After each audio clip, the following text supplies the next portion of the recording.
There are people who walk the walk and talk the talk. I forgot to make a quickie note when Adam was talking about some of the initiatives with what they're doing for the Tax Cut Jobs Act. There's a great podcast up on restoreliberty.us with my favorite tax preparer explaining how much money you will have to pay if they don't pass the tax cut permanently. So go there, take it out, check it out. She's sitting over there if you want details. Next up, we just heard Dan espouse the idea of doing this Doge thing at a local level. We have someone here who's going to talk about that. So he, out of the blue, I call him a political newbie. You've been at it since what, the beginning of March? So he's got a month and a half in as a politician. Prior to that, he's a small business owner. He's got a church on the west side of Cincinnati in the West End. So Cory threw his hat in the ring for mayor of Cincinnati. It's shaking things up. I think he's got a real chance. He's someone that can go after AFTAB. But I'll let him tell you a little more about himself. Republican Cory Bowman officially begins his campaign for Cincinnati mayor. This is the first time a Republican has filed to run for the position in 16 years. As a pastor and a business owner in Cincinnati, I've had a front row seat to policies that have failed our citizens, leaving them in poverty. And I'm saying no more. It's time for a government that works for the people. It's time for decisions to be made that bring hope. It's time to end the waste, approach housing practically, cut the red tape, fix our roads, back the police, guard our kids, and see a bright future for the greatest city on earth.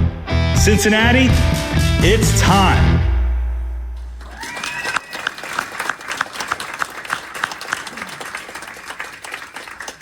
Well, my name is Cory Bowman. That was my voice on that ad right there.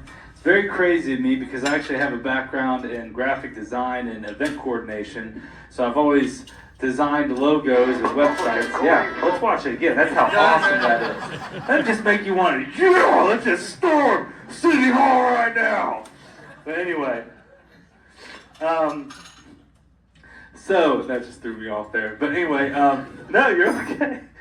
First off, I want to say thank you to George for having this event and Adam. And just, I will say this, that in the long history I have of 2 months in politics, there are people that have done it in excellence and have shown me extreme kindness, and that is none other than George right here. So thank you so much.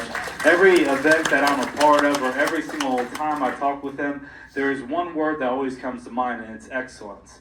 And that he just does things with excellence, and he does it to a point where he wants to present things properly. And so I'm very thankful to know people like that. But yeah, like he said, I'm running for the mayor of Cincinnati against AFTAB. There's a lot of other nicknames that people shout out at my rallies, but I won't repeat those because there's children present. But there's actually one thing or a couple things I wanted to share. Since today's Sunday, my Sunday job is pastoring a church. And so preached this morning, went home, fed my kids some spaghetti, and then I rushed over here. And so as I'm over here, I just started thinking about, what does the Word of God say about what we're talking about here? One thing I can say is that in Luke chapter 16 and verse 10, it says, if you are faithful in little things, you will be faithful in large ones. But if you are dishonest in little things, you won't be honest with greater responsibilities. And I think that the government needs to be reminded of that, is that you are called to not be dishonest, but to be faithful with what you are in charge over, not keep asking for more. And then there's another scripture where it's in Matthew chapter 17, verse 24. Actually in verse 25, it starts off. A lot of people say, well, what does Jesus say about taxes, right? Well, whenever you look at the Bible, Peter was asking about this, and then Jesus asked the disciples, what do you think, Peter? Do kings tax their own people or the people they have conquered? Let me repeat that. What do you think? Do kings tax their own people or people that they have conquered? And they said, they tax the people they have conquered. And Jesus said, well then, the citizens are free. However, we don't want to offend them. So go down to the lake, throw in a line, open the mouth of the first fish you catch, and you will find a large silver coin. Take it and pay the tax for both of us. So Jesus was submissive and rebellious at the same time. I just need you to... Sorry, you can't speak right now. But you got to realize something, is that Jesus was simply saying that, does a government tax those that they have conquered or tax its own citizens? So my question would be, if your citizens are bearing the brunt of all the expenses through taxes, then are we really citizens, or are we conquered by our own government?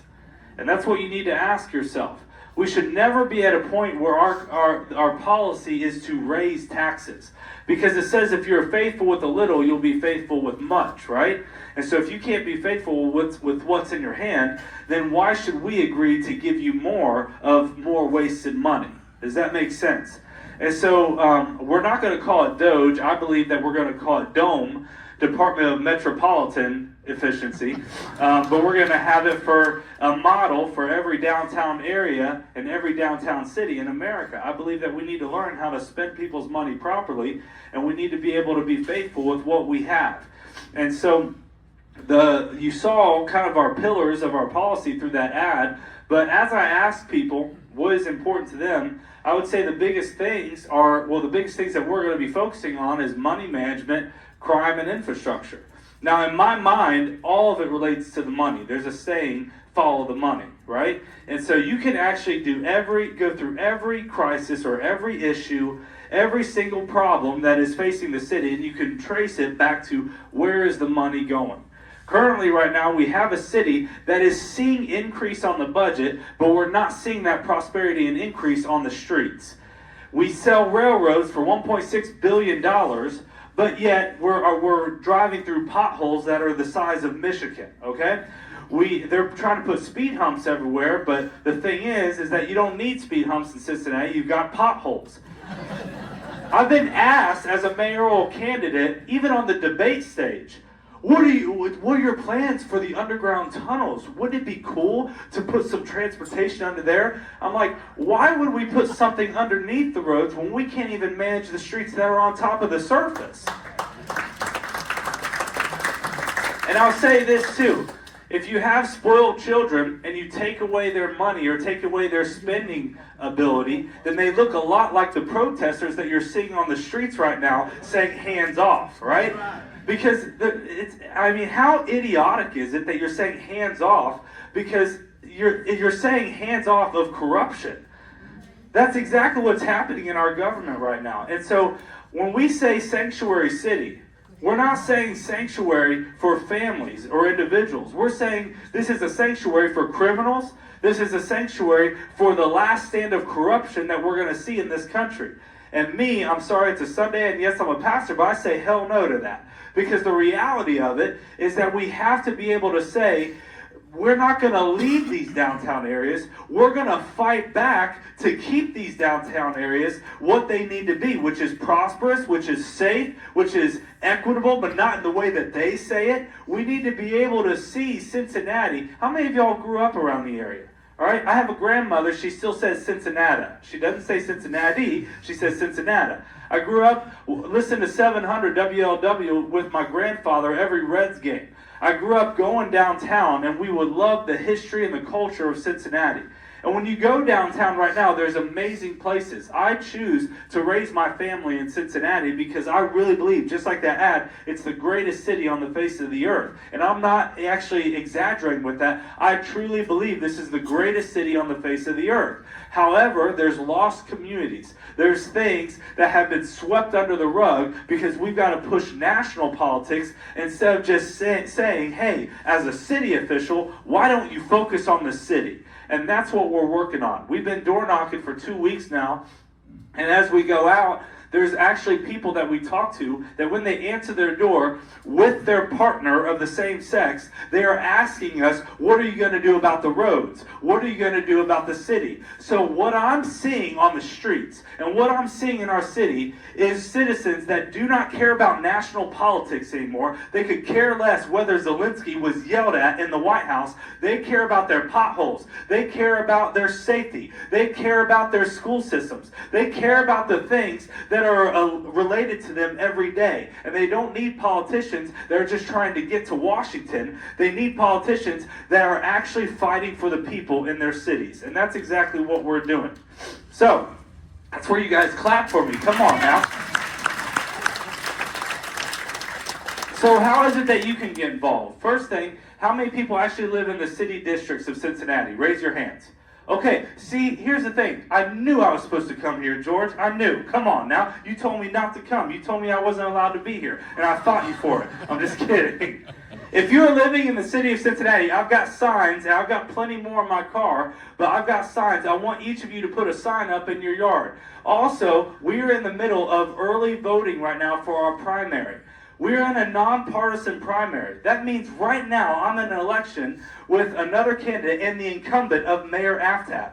We have the chance to scare the bejeebus out of Aftab right now during this primary of showing him, because I was praying about it, and the Lord really spoke to me, and I felt this in my spirit, that there is a sleeping giant in Cincinnati that's ready to stand up and vote for what's right. And so that's what we're pushing for right now. So if you live in the city, I want to encourage you, get down to the BOE and vote early. Get there at least by May 6th and vote CoryBowman on the issues. And by the way, the issue that's on the ballot as well is very important too, because it's giving your government really the ability to take on more debt.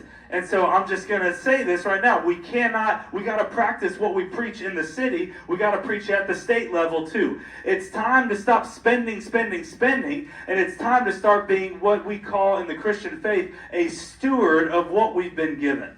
And that's exactly what government needs to be. We need to be better stewards. Whenever I went to Bible school to study ministry, everybody kept talking about being a steward. I was like, who's this steward guy? Like, he's got to be like some frugal guy right now, you know?